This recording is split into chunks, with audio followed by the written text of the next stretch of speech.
Salut à tous, c'est Kenan de Force de Culture et vous regardez un nouvel épisode des actualités urbaines de la semaine. Générique!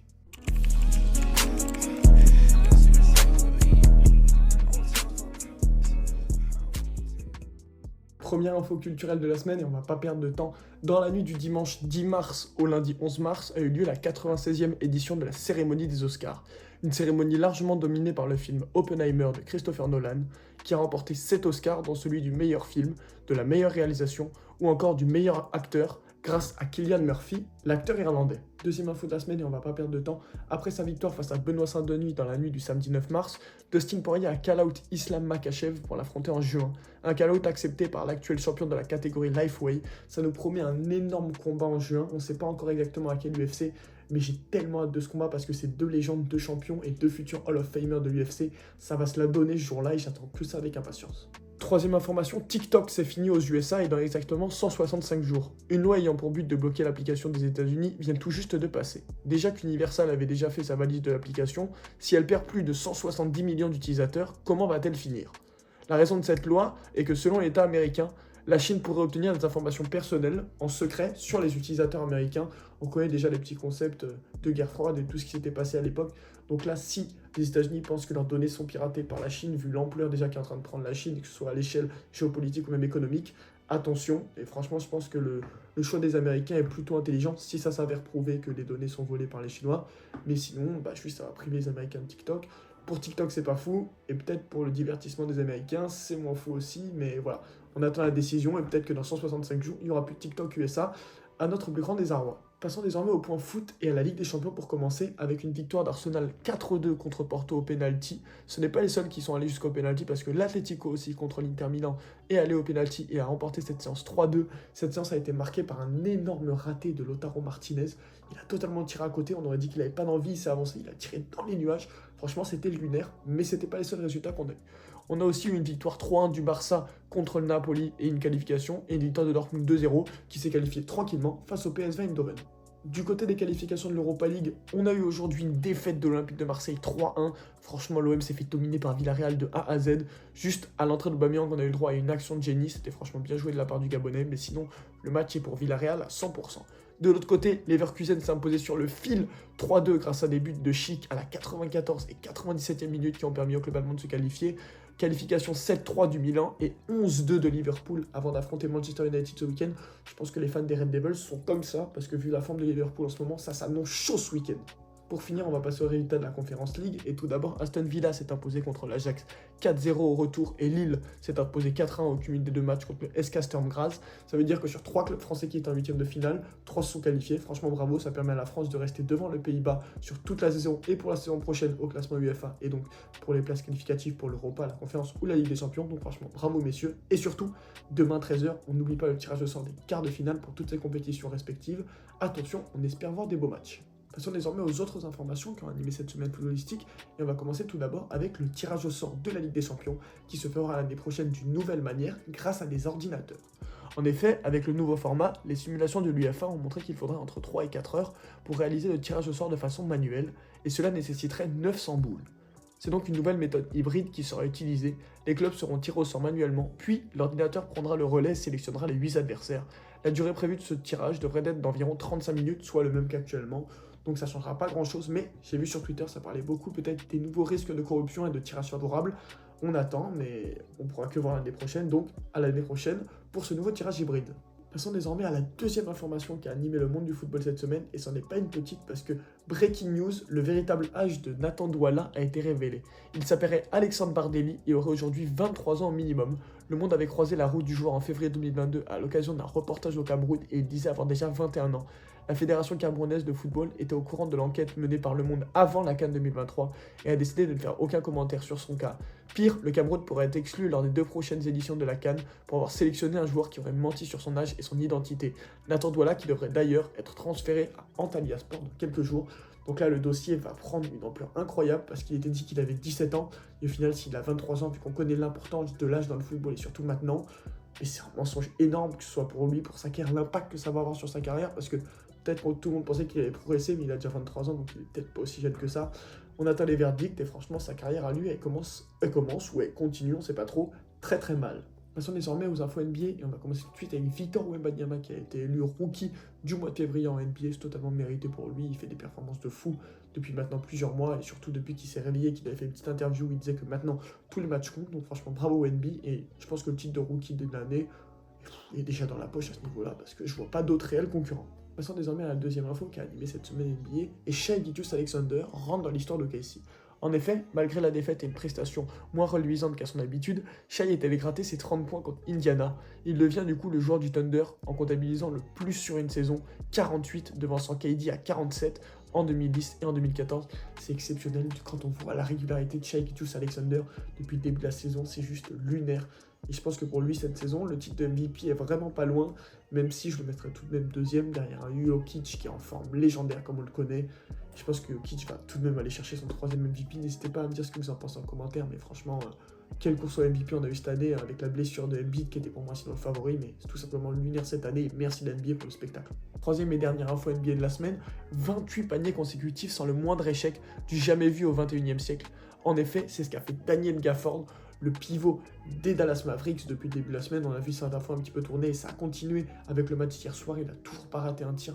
Le record est à 35 et est détenu par Will Chamberlain. Est-ce qu'il va le battre? On ne sait pas. On attend tous avec impatience ça, mais franchement, 28 paniers consécutifs sans en rater un, c'est franchement fort. Bravo Daniel et bravo les Mavericks. Passons désormais à ce pourquoi vous êtes là toute la semaine, les infos musicales. Commençons tout de suite avec les annonces et événements qui ont marqué le monde de la musique cette semaine. Et comment parler de ça sans parler de la polémique Aya Nakamura? Cette semaine, une énorme polémique a éclaté sur Twitter envers la chanteuse française Aya Nakamura.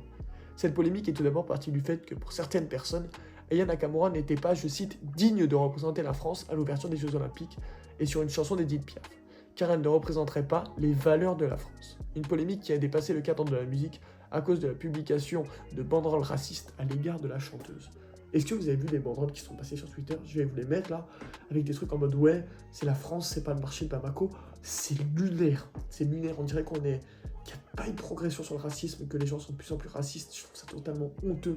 Je donne toute ma force à Aya Nakamura et j'espère qu'elle aura toute la force. Déjà, elle a remercié les gens sur Twitter qui la soutiennent parce que j'ai vu qu'il y a beaucoup de gens qui la soutiennent pas et qui sont méga racistes en commentaire. Je trouve ça totalement lunaire. Et j'espère en tout cas que ça vite sera réglé, qu'elle sera là à l'ouverture des Jeux Olympiques, parce que c'est tout simplement la française qui est le plus streamée à l'international. Donc s'il y a bien une artiste qui doit représenter la France à l'ouverture des JO, les chiffres le prouvent, c'est Aya Nakamura. Deuxième info de la semaine, Kanye West nous annonce cette semaine que son album Vulture 2, qui devait sortir prochainement, ne sera disponible que sur Yeezy.com au prix de 20$. C'est-à-dire qu'il ne va pas le mettre sur une plateforme de streaming, il faudra juste aller sur son site et payer 20$ pour avoir accès à l'album. Je pense qu'il y aura pas mal de leaks, que ce soit sur Twitter ou Telegram, mais c'est quand même dommage de devoir payer 20$ pour un album qui sera masterclass comme ça, mais je pense qu'il va faire des chiffres de fou malgré ça, parce que la forme de Kanye qu'il a en ce moment est tout simplement lunaire. Et en vrai, j'ai hâte d'écouter les petits leaks, parce que je pense pas payer 20$ quand même pour un album de Kanye West. Faut rester à sa place un petit peu.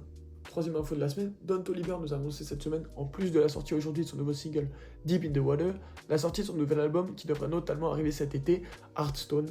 J'attends l'album avec impatience. Allez écouter Deep in the Water qui est sorti ce jeudi. Masterclass, le niveau de Don Toliver est incroyable. Sur une prod New Jazz, il nous montre qu'il sait tout faire, allez l'écouter. Franchement, c'est mon tube de la semaine et on va en reparler un petit peu plus tard dans le focus musical parce que c'est une masterclass. Quatrième information musicale qu'on a eu cette semaine, on en a eu pas mal. Metro Boomin et Future nous ont annoncé cette semaine que leur prochain album intitulé We Don't Trust You devrait être divisé en deux parties qui sortiront respectivement le 22 mars et le 12 avril. Que dire à part que ça va être une masterclass? On a déjà vu des feats avec Don Toliver, avec Travis Scott. Je n'ai rien à dire à part qu'on l'attend, sortez-le nous parce qu'on veut se régaler et on veut que nos oreilles un petit peu redécouvrent le bonheur, redécouvrent la joie d'écouter un banger. Passons désormais au stade quand on animait cette semaine musicale et on va commencer tout de suite avec Sincèrement de Hamza qui a été certifié double disque de platine, soit 200 000 ventes ou équivalent. Franchement, c'est incroyable le niveau de l'album. Je sais pas si vous en rappelez, allez vous le réécouter, il est tout simplement incroyable. Le son avec Offset, Codeine, il y avait que des sons, Codeine 19, il y avait que des bangers. Franchement, je pense que c'est mon album préféré de l'année dernière. Et surtout, le niveau, en mode le nombre de sons et le nombre de bangers qu'il y a était tout simplement lunaire. Il y avait presque des masterclass, à part quelques sons qui sont un petit peu moins bien. Mais vraiment quelques, hein. Ça se comptait à pas beaucoup. Franchement, bravo Hamza, c'est mérité. Et on attend avec impatience ce nouvel album. Deuxième stade de la semaine, Carnival de Kanye West, Playboi Carti, Ty Dolla $ign et Rich the Kid termine à la première place du Billboard. C'est le premier morceau numéro 1 de la carte de Playboi Carti et Rich the Kid. Ye ou Kanye West devient le premier rappeur de l'histoire à placer un morceau numéro 1 sur 3 décennies différentes. c'est immense et ça montre le talent de Kanye West. Que dire, je vais pas m'étaler plus. Kanye West est un god de la musique, que vous le vouliez ou non. Mais juste dans la musique, par contre, on sort pas les propos qu'il dit de fou parce que on va rester sur le plan musical avec Kanye West. Troisième stade de la semaine, et on rentre un petit peu plus cette fois-ci dans le côté français. Meridian de Dave et Tiakola vient d'être certifié disque de diamant. Totalement normal pour cette connexion, totalement masterclass, j'ai pas d'autres termes à part ça. Ils ont été trop forts, le son est lunaire, la connexion est super bien faite, les deux ils jonglent sur la prod, on dirait c'est le Brésil 2002, c'est lunaire, franchement ils sont trop forts. Et que dire, à part qu'on en veut plus, on attend plus de collaborations franco-anglaises. Et bravo messieurs, parce que c'était tout simplement un banger qui je pense va rester quand même dans l'histoire des connexions franco-anglaises, parce que ça doit sûrement être l'un des meilleurs. On va passer au focus de cette semaine. Le premier son sur lequel on va faire au focus, c'est Deep in the Water de Don Toliver, qui, en plus d'être la suite logique de Bandit, son précédent banger, que ce soit par le niveau ou par la prod, ce single nous montre à quel point Don Toliver est à l'aise sur tout type de prod, que cela soit trap, rock ou encore new jazz, avec surtout ce son qui vient de sortir là, il est tout simplement masterclass, la mélodie, les reverbs, l'autotune est maîtrisé à perfection. Franchement, merci Don Toliver pour cette masterclass musicale qui a animé mes oreilles toute la journée. Le deuxième focus de la semaine, ça va être Jeune Lion qui va sortir son album cette semaine. On attend impatiemment Jeune Lion car c'est le moment de prouver pour lui, pour le jeune artiste ivoirien qui avait explosé en mars 2023 grâce à son titre Soul. On attend cette fois-ci de sa part une confirmation de son talent qui est à première vue indéniable, lui qui était notamment présent dans la liste des rappeurs à suivre 2024 dévoilée par Bouscapé en janvier 2024.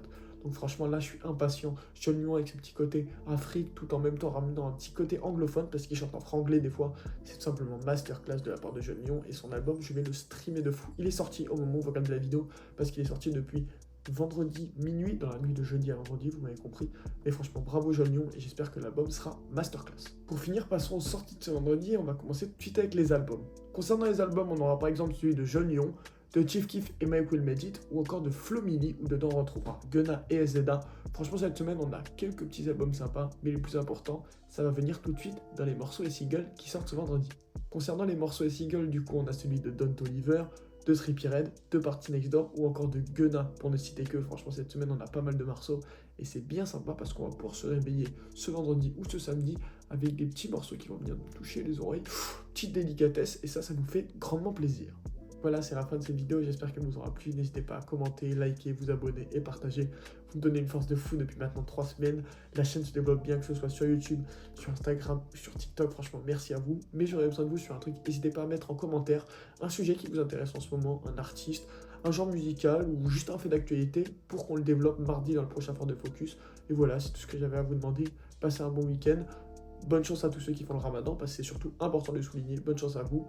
Et voilà, nous on se retrouve mardi pour le prochain Fort de Focus sur un petit sujet qu'on aura travaillé, que vous aurez choisi, qu'on aura choisi si on trouve un petit truc qui nous plaît entre temps. Donc franchement, merci à tous pour le soutien et bon week-end.